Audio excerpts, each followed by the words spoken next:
Bonjour, je m'appelle Delphine Aurélie Langoff, je suis batteur et chanteuse. J'ai rencontré Eddy il y a quelques années, en dehors du cadre de Racines des Arts. Au départ, il était venu accompagner à la batterie un chanteur de ma région d'Alsace qui s'appelle Chokla, un super chanteur antillais. Il était venu accompagner Chokla et j'étais déjà hallucinée de son jeu de batterie, du time et tout ça. Et quand il a commencé à chanter, il a eu un moment où il chantait en voix lead même.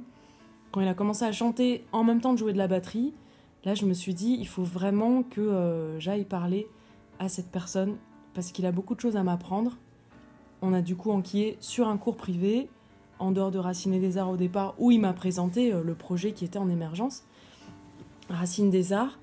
Et le premier cours, on a bossé juste sur le chant.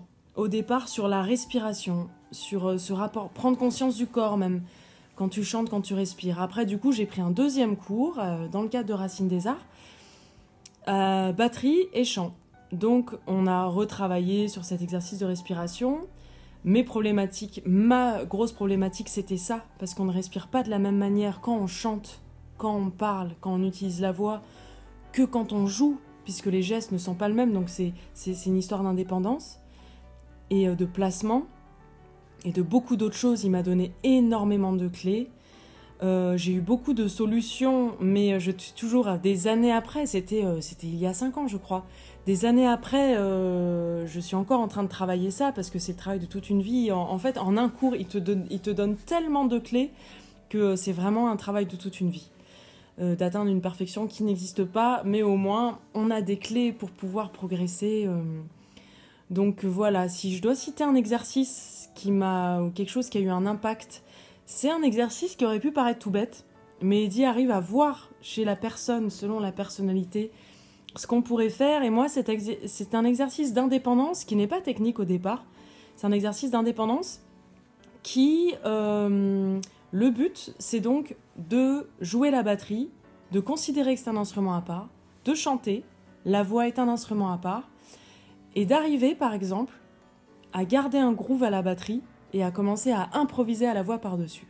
Ça, c'était pas un problème au départ, puisque garder un groove à la batterie, même en parlant, même en lisant le journal, c'est des choses que j'ai déjà fait avant, donc ça va.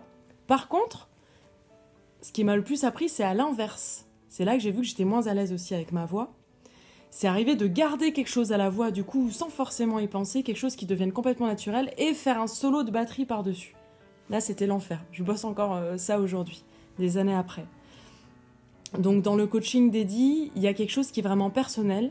C'est-à-dire que c'est une personne qui va pas regarder des choses techniques, te donner des exercices, qui va donner à tout le monde il a des astuces à lui, mais il va vraiment regarder la personnalité de chaque individu, en fait.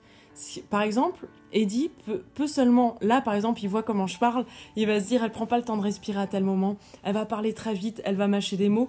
Selon même la manière de comment tu parles, il va arriver à capter des choses de ta personnalité et à voir sur quoi il va travailler pour que tu puisses faire de ton art quelque chose de plus poussé. Ça, c'est quand même quelque chose d'exceptionnel. Donc, j'ai recommandé Eddy à un pote qui est très bon batteur aussi, qui allait prendre un cours avec lui. C'est un pote qui, pareil, cherchait un prof pour approfondir des choses qui ne sont pas forcément techniques. Et il m'a dit, j'ai besoin de quelqu'un qui me fasse aller plus loin et dans d'autres choses que je ne connais pas. Je lui ai dit, va voir Eddy, tu verras que je suis sûre que tu vas sortir de là. Tu vas apprendre des choses que tu ne connais pas. Parce que ce ne sont pas juste des choses techniques qu'on t'apporte. Juste, va écouter tel disque ou... voilà. Donc, le slogan d'Eddy, c'est « Respecte ton art ». Pour ma part, respecte ton art, c'est une question d'ego. J'ai vu cette chose-là de « respecte ton art » dans ce que j'ai appris avec Eddy. C'est accepte ce qu'il y a à l'intérieur de toi, accepte juste de faire sortir ça, accepte que ce soit là, c'est toi, tu fais sortir ça et tu le mets en lumière. Parce qu'on est souvent soit dans une surestimation de soi-même et de ses capacités, soit dans une sous-estimation. Et du coup, c'est toujours un problème d'ego. Dans les cours d'Eddy, moi j'ai vu ça de « tu as ça à l'intérieur de toi ».